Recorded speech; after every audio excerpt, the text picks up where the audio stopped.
요즘 날씨가 많이 춥습니다. 기상 이변으로 인해서 겨울이 따뜻하고 짧아진다고 했는데 요즘 겨울은 사만사온도 잊어버린 채 상당히 춥습니다. 옛 어른말로 하면 뼈가 시렵다 그럽니다. 뼈에서 바람이 술술 나올 정도로 춥습니다. 그래서 저는 좀처럼 하지 않는 요즘에 머플러를, 목도리를 요즘에 하고 다닙니다. 제가 한 번도 해본 적이 없어요. 집 농 속에 있는 깊은 속에 있는 안 해봤기 때문에 그걸 하고, 인터넷으로 매는 법이 어떻게 되는가 찾아봤어요. 매본 적이 없으니까 이렇게 어떻게 매나, 그 인터넷으로 본 다음 이렇게 매는구나 하고 농 속에 있는 걸 꺼내서 머플러를 처음으로 제가 매봤습니다. 따뜻한 거예요. 지난 월요일에 제가 머플러를 매고 여러 일정이 있어서 천안을 다녀왔습니다. 함께 식사도 하고 만남도 갖고 조용히 또 나눠야 될 이야기가 있어서 목사님 몇 분과 함께 조용한 카페를 갔어요. 근데 계속 카페 제 앞에 앉은 두 분이 계속 저를 보면서 뭐 웃기도 하고 그러는 거예요. 그래서 내가 역시 멋있으니까 머플러를 보고 멋있어서 그런가 보다. 제가 이 양복을 입고 이 양복은 제가 24년 전에 맞춘 거예요. 24년 전에 양복이니까 제 몸을 제가 어떻게 관리했겠어요? 그러니까 이야, 내가 관리를 잘하니까 멋있나 보다. 이야. 그리고 내 코트도 입고 머플러를 딱 하니까 이야, 그래, 머플러 없는 사람들은 몰라. 내가 하니까 저렇게 멋있나 보다. 막 그렇게 웃는 것 같기도, 비웃는 줄 알았으나 부러워하는 것 같기도 하고 막 이렇게 웃는 거야. 그래서 내가 가만히 있었어요. 내가 멋있으니까. 내가 반듯한 머리에 하얀 와이셔츠에 티 날 듯 말 듯한 넥타이에 딱 미학교에 담임 목사 전혀 하자가 없게 딱하니 앉아 있었어요. 근데 그 앞에 친한 목사님이 나한테 당 목사님 왜요? 그러니까 그 한마디에 제가 모든 게 무너졌어요. 당 목사님 머플러에 김치 국물이 이만한 게 묻었어. 여기 정확히 보세요. 여기에 떡하니 보이게. 아무도 얘기를 안 하고 묻기만 한 거야 나한테. 까만 것도 아닌 머플러는 여기 떡하니 중앙에 이따만한 게 있어요. 그날 점심을 먹었는데 제가 생선구이를 대접을 했어요. 제가 김치찌개가 같이 나오는 거예요. 날씨가 눈도 전날 왔고 추웠단 말이에요. 그러니까 모두가 다 이 김치찌개 집중해가지고 먹고 막 이렇게 제가 또 퍼주고 나도 막 열심히 먹었어요. 좋은 식사였습니다. 식사할 때는 알지 못했어요. 머플러 중앙에 이렇게 뒷담하는 게 있는지 알도 못해요. 그리고 딱 이렇게 하고 그리고 이제 카페 가니까 탁 풀잖아요. 머플러가 딱 멋있구나. 국물 한 점이 제 이미지를 완전히 실추해 버렸어요. 미화교회 담임 목사로서의 깔끔한 양복과 깨끗한 구두, 하얀색의 구김없는 와이셔츠와 깔끔한 코트의 외관. 근데 거기에 국물 한 점이 딱 있는. 내가 보고 어머? 얘가 왜 여길 따라왔나? 이게 작은 게 아니라 이따만한 국물이. 그리고 앞에 말은 못하는데 친한 목사님이 당 목사님 너무 큰 게 하나 있다. 작은 것 하나가 전체를 다 실추시켜요. 우리의 작은 행동과 작은 말 이런 것들이 우리 전체 이미지를 실추시킬 수 있습니다. 지난 주일에는 늦은 밤에 눈이 많이 왔습니다. 눈이 내리면 우리 박훈우 장로님 부부가 눈을 쳐요. 감사하잖아요. 근데 제 눈에 딱 띄면 저도 가만히 있는 스타일이 아니에요. 이게 가만히 있어야 되는데 성품 자체가 가만히 있지를 못해요. 제가 그 이따만한 사건을 화장실 가서 막 지우고 그리고 인사를 하고 딱 돌아왔는데 주차장 앞에 눈이 쌓여 있는 거예요. 어떻게 하겠어요? 제가 얼커니 잘 됐다고 그냥 뭐든지 쳐야 돼요. 저는 교회에 우리 집은 좀 그냥 그런가 봐 놔둬요 제가. 근데 교회는 그걸 못 보니까 차를 제가 파킹한 다음에 신발을 구두 신으면 입쪽이 좀 미끄러지니까 등산화 신었는데 제법 이게 비싼 거예요. 저 아는 목사님 한 분이 등산하며 건강관리하라고 저에게 사준 거예요. 근데 산에 가본 지는 언제인지 모르겠으나 산에 가본 지 언제인지 모르겠 눈칠 때는 제가 꼭 그걸 신어요. 아주 눈 맞춤입니다. 제가 자주 신는 거기 때문에 눈을 치거나 청소할 때 그걸 신는단 말이에요. 그런데 한참 눈을 치고 있는데 계속 발이 아픈 거야. 이렇게 뭐 찌르는 것 같고, 오늘따라 이 신발이 왜 이러지? 나한테 맞았는데. 근데 제가 누구예요? 끝까지 하는 거예요. 나는 끝까지. 아파도 괜찮다. 끝까지 땀을 뻘뻘 흘리면서 양복 입은 채 다 쳤어요. 그리고 다 끝난 다음에 왜 이렇게 발이 이렇게 아프지? 신발이 나를 괴롭히지 하고 딱 신발을 딱 보았더니 툭툭 터니까 이만한 돌덩어리 하나가 툭 떨어지는데, 돌덩어리를 자꾸 밟으면서 계속 한 거예요. 이게 이 작은 돌 하나 때문에 팔이 아팠던 거야. 걷기도 힘들었습니다. 보세요. 김치꿀 한 방울이 저의 깔끔한 이미지를 실추시켜요. 작은 돌 하나가 덜 신경 쓰일 뿐만 아니라 여러 가지 많은 정황 가운데 우리가 걷는데 아픔을 초래하기도 합니다. 이처럼 인생에는 어떤 큰 것보다는 작은 것들이 우리 인생을 망칠 때가 많단 말이에요. 큰 것은 나름대로 우리가 대비하고 예상할 수 있습니다. 그래, 이럴 폭풍이 온대 대비할 수 있어요. 근데 작은 것들은 그만큼 신경을 덜 쓸 때가 많습니다. 그 작은 것이 내 인생에 쌓이고 쌓이다 보면 인생과 가정과 사업과 교회와 사회를 망치는 도화선이 되기도 한다는 거예요. 다윗은 자타공인, 우리가 말하는 성군이고 위대한 왕입니다. 그리고 하나님은 그를 표현해서 하나님의 마음에 맞는 사람이라고 그랬고, 사무엘도 사울을 패한 다음에 사람을 찾는데 하나님의 마음에 맞는 사람을 찾았고, 또한 사도행전 13장 22절에도 그는 하나님의 마음에 맞는 사람이다라고 표현하고 있습니다. 최고의 왕이 다윗이에요. 다윗은 부모님 말씀에 순종하는 사람이었고, 모두가 골리앗과 전투에서 숨어있고 자기 목숨을 아끼기 위해서 기죽여 있을 때 그는 그와 대결해서 나라를 구한 영웅입니다. 이후 다윗은 수많은 전쟁에서 승리하는 불패의 신하였습니다. 통치기간이 40년이었는데 30년간 전력 투구해서 그는 전리품을 모았습니다. 돈을 모아서 그가 오늘날 돈으로 하니까 900조를 모았어요. 900조. 현실감이 안 오나 봐요. 9천만 원 정도 돼야 되는 오는데 900조를 모아가지고 아들 솔로몬에게 물려줬어요. 왜요? 성을 지어라. 하나님의 법궤를 모실 성을 지어라. 솔로몬은 그 900조를 가지고 그가 예루살렘 성을 짓기 시작한 거예요. 이런 국가적이고 신앙적인 영웅인 다윗은 우리아의 아내 밧세바를 취함으로 그의 인생의 위대한, 그의 인생에 지울 수 없는 흠집이 남겼고, 지금도 우리가 그를 얘기할 때 흠집을 얘기하고 있는 거예요. 작은 것 하나가 그의 모든 위대함과 모든 것들을 다 침몰시킬 때가 많다, 이런 말이죠. 성경 우리에게 이렇게 말해요. 고린도전서 10장 12절입니다. 시작. 그런즉 선줄로 생각하는 자는 넘어질까 조심하라. 그래서 조심해야 되는 거예요. 우리 인생에서 늘상 경계해야 되고 겸손해야 되고 조심해야 합니다. 이처럼 사람은 모두가 다 부족해요. 흠이 있습니다. 그런데 충격적인 말을 한 사람이 오늘 본문에 나오는 거예요.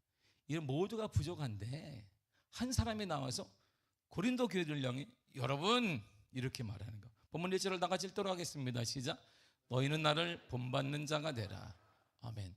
이건 대단히 무서운 말이에요. 자, 바울이 고린도 교인들을 향해서 여러분 나를 본받는 자 되십시오 이렇게 얘기한 거예요.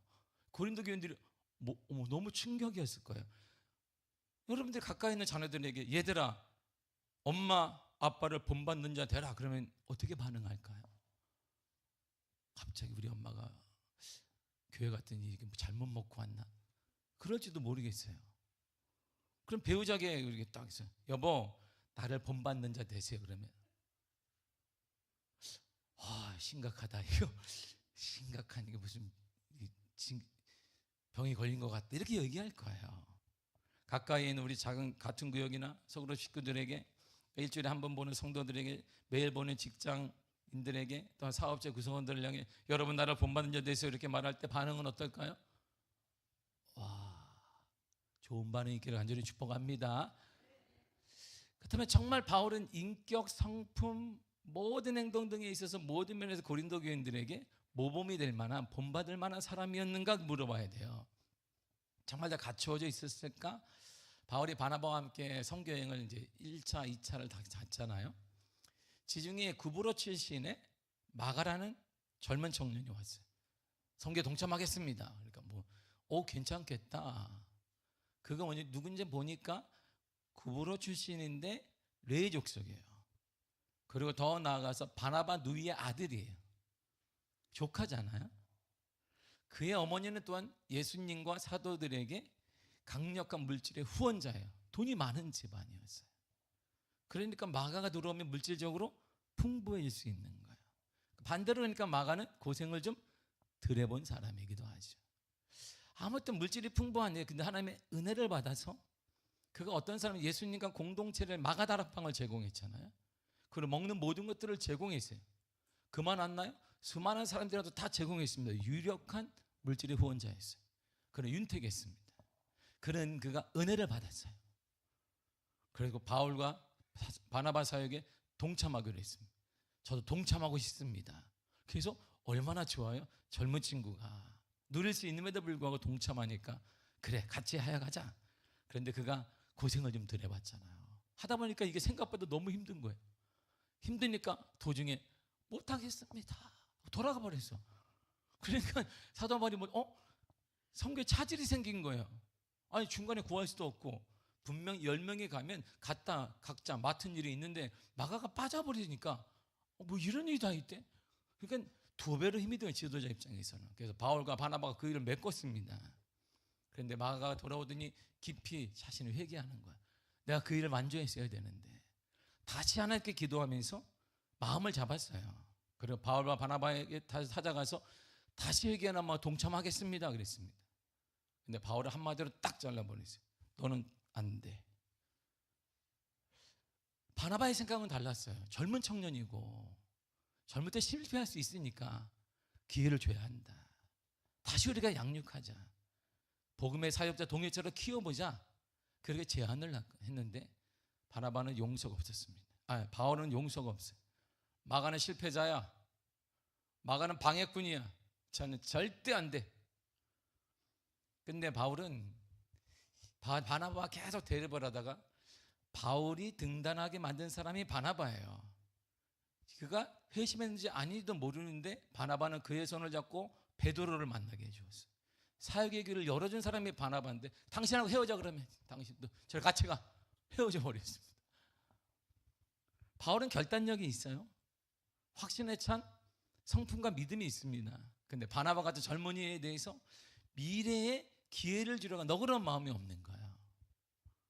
뭔가 좀 기다려주고 기회를 줘야 되는데 또한 자기가 옳다 생각하면 타협이 없는 거예요. 옳지 않아. 바나바 당신하고도 헤어져.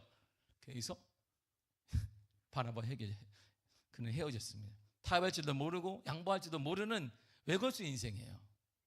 이렇게 허물이 많은 바울이 고린도 교인들을 향해 나를 본받는 자 되세요 그러니까 그 과거를 알고 있는 고린도 교인들이 미쳤다고 말할 수는 없지만 저런 말을 해? 아니, 사랑도 없고 용서도 너그러움도 기다림도 없으면서 여러분 나를 본받는 자 되세요 그러니까 말을 못하지만 얼마나 당황스럽겠어요. 창피한 줄도 모르는 사람인가? 어떻게 저 사람은 그런 말을 할 수 있지? 참 빤빤하긴 하다. 그랬을지 모르겠어요. 근데 그의 고백을 다시 한번 들어보세요. 1절을 다시 한번 읽도록 하겠습니다. 시작. 내가 그리스도를 본받는 자 된 것 같이 너희는 나를 본받는 자가 되라. 자신은 그리스도를 본받는 자 되었다 그러는 거예요. 가장 위대한 설교가 뭘까요? 감동 있는 설교, 가장 위대하고 감동 있는 설교는요, 삶입니다. 삶이에요. 사람들은 복음을 말로 전하는 것으로 아는데 절대 아닙니다. 복음은 삶으로 증명하는 것입니다. 말로 하는 게 아니에요. 예수 믿어라.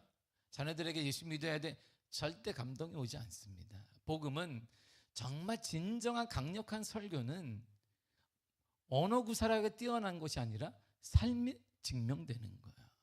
이게 복음입니다. 본받는다는 것은 모방한다는 거예요. 이것은 연극에서 대사를 따라하는 배우가 쓸 때 같은 언어를 써요. 그리고 성우가 쓸 때 있잖아요. 그대로 해서 입을 맞추고 더빙하는 거, 그때가 같은 단어입니다. 모방하는 거예요. 따라하는 것입니다. 요즘 젊은 친구들은 유튜버를 본받습니다. 유튜버에 조회수를 올리는 거 본받고 그래서 대박을 치지 않을까? 돈을 벌지 않을까? 그리고 성공한 CEO를 본받고, 잘생기고 돈도 많은데 연예인의 본받고, 그리고 돈도 많은데 나이도 많으면 더 본받지, 좋아하지. 이야, 미래가 나는 누릴 수 있겠구나, 저건 그거 가지고. 아무튼 누적 구독자가 많은 수가 있는 유튜버를 또한 본받으려고 합니다. 그러나 바울은 단호히 말합니다. 나는 그리스도를 본받는 자가 되었다.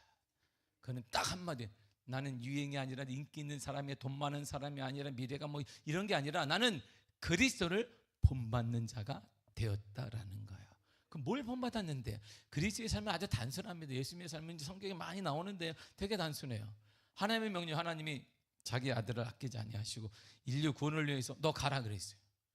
사람을 구원하기 위해 하나님의 명령에 따라 하늘의 모든 걸 포기해 버렸어요. 모든 걸 포기하고 이 땅에 오셔서 죽으셨어요. 이게 그리스도의 삶이에요. 하나님의 명령에 따라 자신이 누릴 수 있는 모든 것을 포기하고 인간을 위해 죽은 분, 이게 예수 그리스도예요. 그걸 본받았다는 거예요.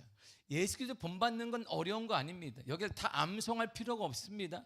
딱 그거예요. 하나님의 명령에 따라 누릴 수 있는 모든 것들을 포기하고 다른 사람을 위해 내가 희생하는 거예요. 이게 예수님이에요. 간단하죠? 예수님은 어렵게 생각할 게 없어요. 그러니까 예수님의 삶을 한마디로 하면 타인 중심인 건 무조건 하나님 말씀에 따라 있고, 그리고 타인을, 인류를 구원하기 위해서 살았고, 그래서 내 모든 누릴 수 있는 걸 포기한 거예요. 이게 예수님의 삶입니다. 근데 그걸 사도 바울은 본받았다라는 거예요. 바울은 이스라엘 베냐민 지파입니다. 당시에 가장 뛰어나고 가문이 좀 훌륭해야 되고 돈이 많아야 될 사람들, 지식이나 모든 것에 뛰어난 사람들이 들어갈 수 있는 가말리아 문화에 들어가 있어요. 이 가말리아라는 사람은 당대 최고의 랍비인데 평생 동안 4명이나 5명밖에 양육하지 않아요. 더 이상 받지 않습니다. 그 사람들만 양육해서 최고의 권위자로 만드는 거예요. 이게 가말리아니까 거기 들어가려고 돈도 있어야 되고 물질도 있어야 되고 가정의 후원도 많이 있어야 되는데 거기에 차출된 사람이 바울이에요.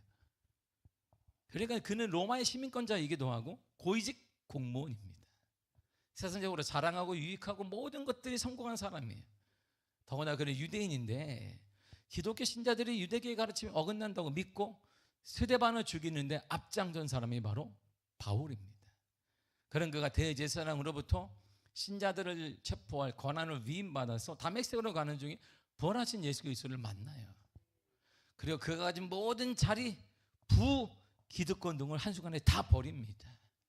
그리고 그리스도의 복음을 증거하는 일에 삶을 바쳐요.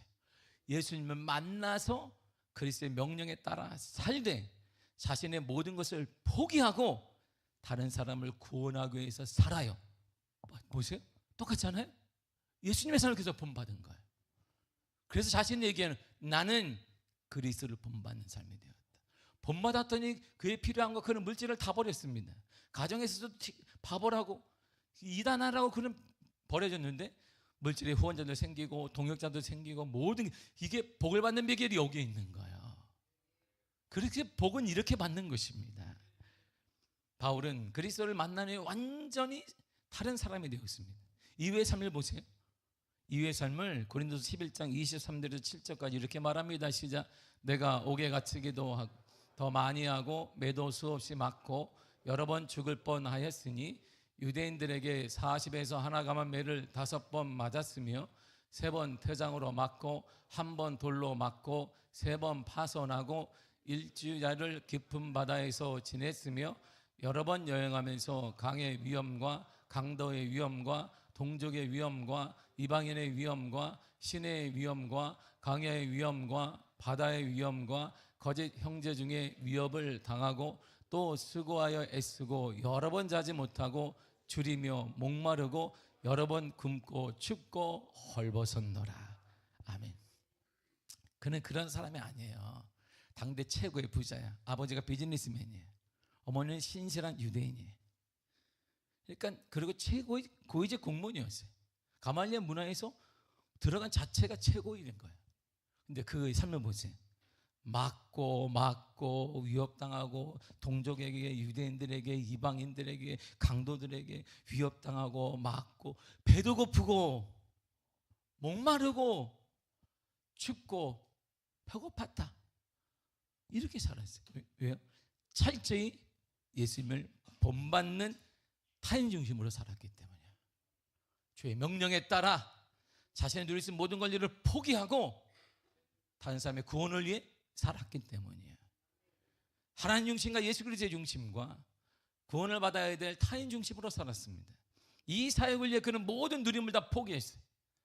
모든 누릴 수 있는 권한을 다 포기했습니다. 그랬더니 놀랍게 그는 공급자들이 생기는 거예요. 바울만큼 로마서 16장 마지막 장을 보면 그 내용이 나와요. 누구에게 문화, 누구의 문화를 로마 교인들에게 말하기에 누구의 동역자들, 동역자들. 가는 곳곳마다 물질의 동역자, 가는 곳곳마다 기도의 동역자와 가는 곳곳마다 모든 동역자들이 전 세계에 생겼어요. 그래서 사도 바울을 통해 예루살렘에 갇혔던 그 복음의 역사가 전 세계로 파고들 뿐 아니라 전 세계 동역자들이 그를 후원했던 걸 보는 거예요.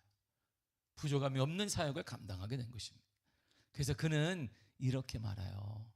고린도서 10장 17절입니다. 시작. 자랑하는 자는 주 안에서 자랑할지니라. 자랑하고 싶니? 주 안에서 자랑해. 주님의 것 자랑해라. 다른 거 하지 말고 주님이 주신 것 자랑해라.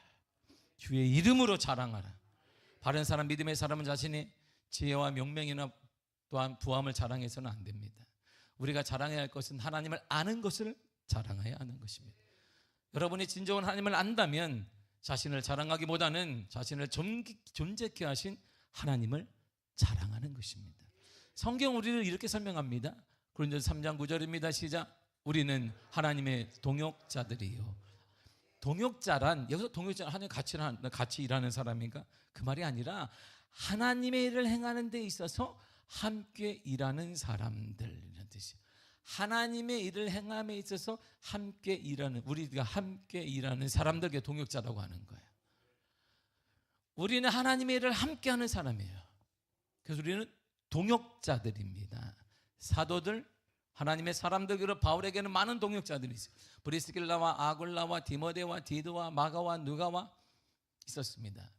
에베네도라는 사람이 있는데 그는 바울이 3차 여행 중에 헤어지고, 이 성격에 바나바와 헤어지고 3차 여행을 3번의 여행인데 3차 여행을 갔는데 상업과 종교의 도시, 그 당시에 에베소는 지금 엄청 큽니다. 성지순례 가면 에베소, 우와, 아직도 휘황찬란해. 도로 에베소가 얼마나 한지 대리석이 아직도 지금도 2000년이 지났는데 깔려 있어요. 어마어마합니다. 우와, 어떻게 그렇게 우와, 전 세계 3번째로 큰 도서관을 거기다 지어놔. 지금도 어마어마해. 도서관이 에베소 거기 왜 지어놨지? 와, 이게 한 바퀴 도는데 몇 시간이 걸려. 에베소로. 그만큼 거기에 문명이 발달했습니다. 그만큼 돈이 많이 도는 도시였어요. 에베소를 중심으로 해서 아시아 지방에서 전도하는 과정에서 얻은 최초의 이방인 회심자가 에베도네예요. 그와 함께 회심한 자가 브리스길라와 아굴라입니다. 부부예요. 그는 에베소에서 로마까지 복음을 전하는데 동역자로 함께 했습니다. 사도 바울과 함께 갔어요. 갱그리아 교회 베베라는 여집사는 바닷가예요. 갱그리아가 가보니까 거기서 로마 교회에 사도 바울이 추천한 동역자였어요. 여기 여집사가 가면 해결된다. 위대한 사람의 그 여성을 보냈습니다. 그래서 로마 교회 문제를 해결했어요.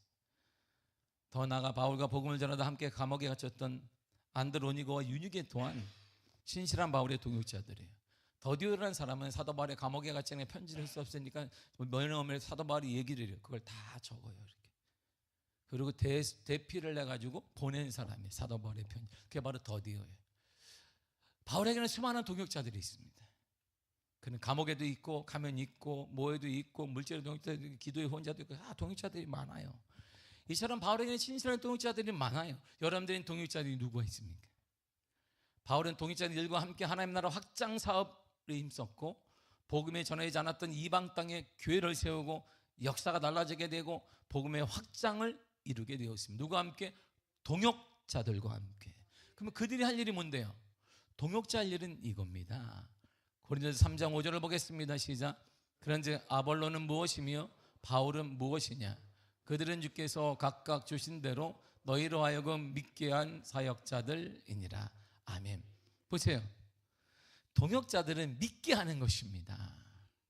하나님의 일을 함께 감당하는 동역자가 할 일이 뭐냐? 믿게, 예수 그리스도를 믿게 하는 거예요.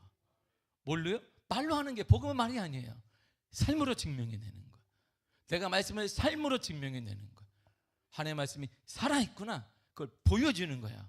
이게 사도 바울이 산 것이고 동역자들에게 사니까 복음의 확장이, 예루살렘에 갇혔던 복음의 확장이 지중해를 넘어서 로마로, 유럽으로, 아시아로 쫙 퍼져나가게 된 것입니다.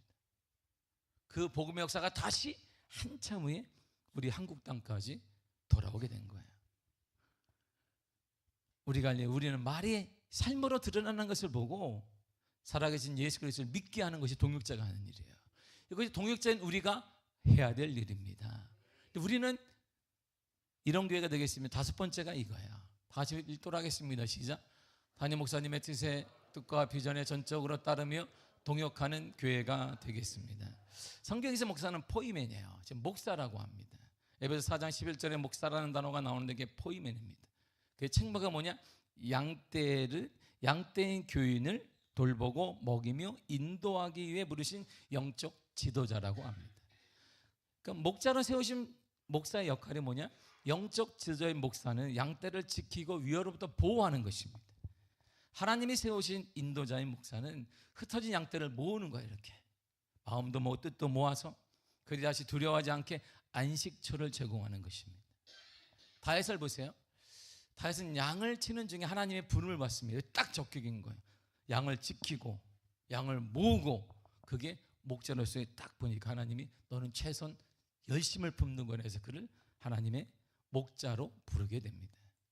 온전한 마음과 능숙한 솜씨로 지도하는 것을 보고 그 선택을 받았어요. 이처럼 목사는 단순한 직급이 아니라 하나님의 양떼를 사랑과 책임감으로 돌보는 목자의 사명을 위임받은 자예요. 미아교의 목사로서 저는 목자로서 저 또한 이렇게 고백합니다. 여러분들 양 1절을 보겠습니다. 시작. 내가 그리스도를 본받는 자 된 것 같이 너희는 나를 본받는 자 되라. 저는 이렇게 얘기합니다. 여러분 나를 본받는 자 되십시오.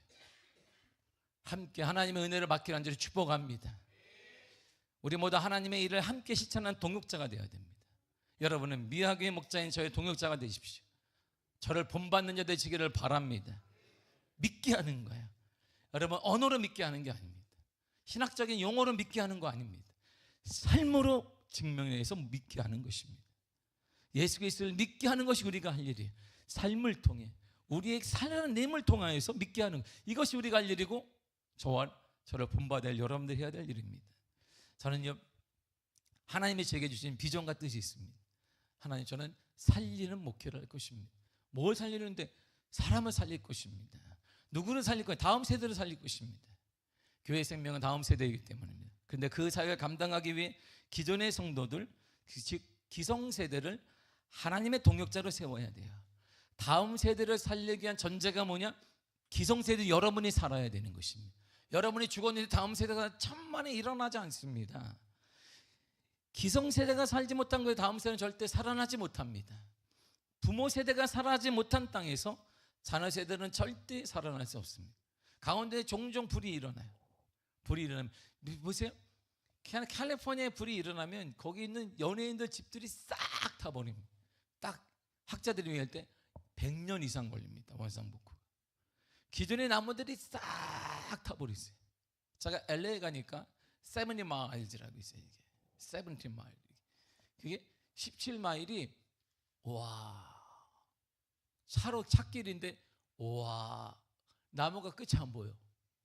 걸으면 캥거루가 옆에, 캥거루는 아니고 뭐지, 사슴이 이게 옆에 있는데 도망가지도 않아. 그 친구가. 그게 나무를 재면 우리 한 4-5명이 안 돼. 나무를 이렇게 손잡고 안 돼. 그게 17마일 쫙 깔려 있습니다. 그 이번에 화라당 타버렸어요. 다 타버렸어요. 그거 복구하는데 그건 100년이나 500년 이상 걸린다. 기존에 있던 그 나무가 싹 죽어버리면 어린 나무가 다시 일어나는데 100년, 500년이 걸려요. 우리 교회가 마찬가지. 기존에 우리가 죽으면, 우리가 서지 못하면 다음 세대는 절대 설 수가 없습니다. 구호로 살리자, 살리자. 천만의 말씀입니다. 그러기 위해 우리가 살아야 되는 거예요. 사랑하는 성도 여러분들이 살아나야 합니다. 그래야 다음 세대가 살아나요.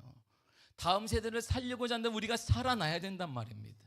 그래서 우리 교회는 기성세대와 다음 세대를 같이 살려야 되는 거예요. 더나 우리 교회는 교회를 살리는 교회가 될 거예요. 교회는 교회가 살릴 수 있어요. 교회를 기업이 살리겠습니까? 한두 번 할 수 있을 것입니다.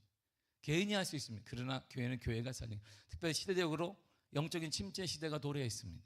그럼 우리 교회는 그렇지 않습니다. 왜 이런 은혜를 주셨을까요? 힘들고 지친 교회를 우리 뭐로 살리라는 뜻입니다. 우리도 힘들 때가 있었어요. 교육자 사례를 줄 수가 없어서 최소한의 교육자만 있었습니다. 그나마 그것도 제대로 사례주지 못했습니다. 그러니 뭐 어떻게 연구를 하겠어요? 어떻게 발전을 위해 도모를 하겠습니까? 할 수가 없는 거예요. 그 악순환이 계속 되는 것입니다. 이제 주님께 주신 은혜, 옛날을 잊지 말고 섬기고 다른 교회를 살려야 하는 것입니다. 어떻게 살릴 건데요? 사람이든 교회든 살리기 위해서 먼저 내가 살아야 되는데, 나는 어떻게 사는데요? 나는 이렇게 사는 거예요. 디모데 2장 2절을 쉬운 성경을 읽겠습니다. 시작. 내게서 들은 가르침을 충성된 사람들에게 가르치십시오. 그러면 그들이 또다시 다른 사람에게 말씀을 가르칠 것입니다. 아멘. 가르치고 배워야 돼요. 말씀으로 채워야 된단 말입니다. 우리가 사는 거는 말씀밖에 없어요. 말씀을 가르치고 말씀을 배워야 됩니다. 또 다른 사람에게 가르치고 또 다른 사람에게 가르치는 일들을 해야 된다, 이런 말입니다. 특별히 다음 세대에게 말씀을 가르쳐야 되는 것입니다. 시편 78편 4절입니다. 시작. 우리가 이를 그들의 자손에게 숨기지 아니하고 여호와의 영예와 그의 영광과 그의 행하신 기이한 사적을 후대에 전하리로다. 아멘. 숨기지 말고 자녀에게 담대하게, 동성애자도 커밍아웃을 하는데 모든 사람들이 커밍아웃을 당당하게, 우리도 당당하게 그리스도인심을, 나는 그리스도인이라는 걸 밝히고 우리 자녀들에게 전해야 되는 것입니다. 하나님이 이렇게 행하셨다, 하나님이 지금 일하신다, 이 땅에 하나님이 주인이 되신다, 그 문제 하나님이 역사해 주실 것이다, 문제가 하나님을 통해 열리게 될 것이다, 이렇게 말해줘야 되는 거예요. 그렇게 우리가 전해야 되고, 그 전할 때는 살고 있어야 돼요. 다 주눅들면서 하나님 해줄게, 그건 통하지 않습니다. 내가 이렇게 살면서 하나님이 때로 어려움을 주지만 그 어려움을 통해 우리를 다듬으시고 너를 귀하게 사용하실 것이다. 너는 든든한 제목이 될 것이다. 너는 비닐하우스에 있는 그러한 연약한 존재가 아니라, 비록 바람도 맞고 비도 맞지만 강력한 어느 환경에 자랄 수 있는 위대한 인물이 하나님 만들어줄 것이다. 이렇게 전해야 되는 것입니다. 그럼 우리 다음 세대가 바른 가치관, 신앙관을 갖게 될 거, 이렇게 말입니다. 78편 7절입니다. 시작. 그들로 그들의 소망을 하나님께 두며 하나님께서 행하신 일을 잊지 아니하고 오직 그의 계명을 지켜서. 아멘. 소망을 누구에게 둔다? 하나님께 두는 거예요. 이 땅의 소망은 어디에 있다? 하나님께 두는 거예요. 때로는 실패할 수 있습니다. 때문에 넘어질 수 있습니다. 소망을 하나님이 세우실 거예요. 너를 세우실 것이다. 하나님은 너를 양육시켜 주실 것이다. 너는 세계적인 사람이 될 것이다. 그리고 그의 계명을 지키게 될 거예요. 사랑하는 성도 여러분, 그러게 말씀을 위해 동참하십시오. 모든 성도들이 말씀의 은혜를 나눠야 합니다. 그리고 가정 예배를 드려야 됩니다. 늦었다고 생각하지 말고 일주일에 한 번 가정 모든 구성원들이 모일 수 있는 시간을 정해 가정 예배를 드리십시오. 가정에서부터 신앙을 교육해야 됩니다. 가르치고 배우는 것이 머릿속에만 존재하고 말로만 듣는 건 빵점입니다. 가르침과 배움은 삶으로 증명돼야 돼요. 삶이 있는 신앙. 삶이 있는 신앙에 대한 변화가 일어나는 거예요. 삶이 있는 신앙을 사도 바울이 살았기 때문에 여기 동역자들이 묻게 되고, 자기가 부족한 거 있음에도 불구하고 너희는 나를 본받는 자 되라고 했을 때 고린도 교인들이 아멘 하며 그를 따르게 되었던 것입니다. 여러분들에게도, 여러분 자녀에게도 하나님의 동역자와 믿음의 사람들과 만남과 은혜가 끊임없이 이어지기를 원한다면 우리는 말씀을 살아내야 하는 것입니다. 다음 세대를 위해 나누십시오. 시간을 나누고 물질을 나누고 섬김하고 기다려 주십시오. 여러분 자신과 함께 신앙생활하는 기성세대, 우리 같은 동역자들과 함께 나누십시오. 그들에게 기다리고 섬기고 지고 있는 것을 베풀고 나누시기를 바랍니다. 그 교회를 위해서도 나누십시오. 주의 몸된 교회 물질을 나누고 헌물로 나누고 어려운 교회에 필요한 것들을 채워 주시기를 바랍니다. 저는 늘 하나님이 주신 은사 중에 하나가 저는 이런 거예요. 제가 저는 어떤 소리가 안 들려도, 때로는 어떤 환경이 변화되지 않아도, 때로는 제 몸의 질병이 치유되지 않아도 저는 그럼에도 하나님을 믿습니다. 그리고 저는 주님을 사랑합니다. 그 무엇보다 주님을 저는 이렇게 목회했습니다. 그렇게 살아왔습니다. 우리 자녀들에게 이렇게 사는 모습을 보여왔고 지금도 말하고 있습니다. 때로는 제 인생을 보세요. 변화가 하나도 안 됐어요. 하나님의 말씀대로 우리 아버지가 살았는데 저에게 기회를 주지 않았어요. 하나님은 아버지를 섬길 수 있는 기회 주지도 않았습니다. 그렇다고 제가 지금도 특별한 변화는 없습니다. 제가 농담으로 우리 동기들이 모이면, 야, 네가 다 탕목사가 다 섬기는데 재산은 넌 하나도 없더라, 이렇게 얘기해요. 저밖에 없어요.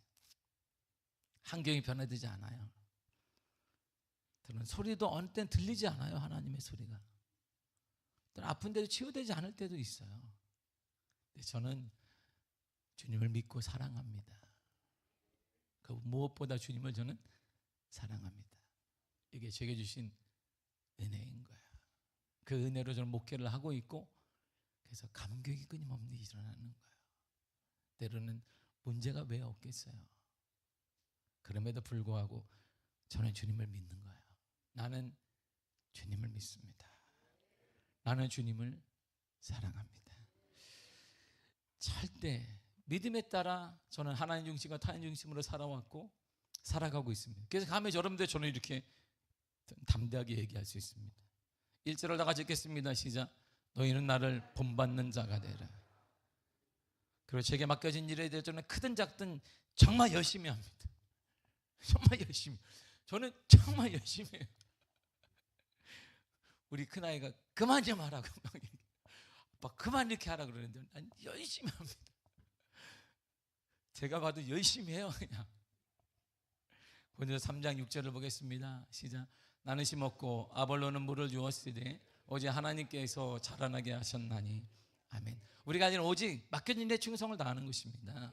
그 심는 일이든 물을 주는 일이든 맡겨진 일에 최선을 다하는 것입니다. 어떤 일에 최선을 다하는 것입니다.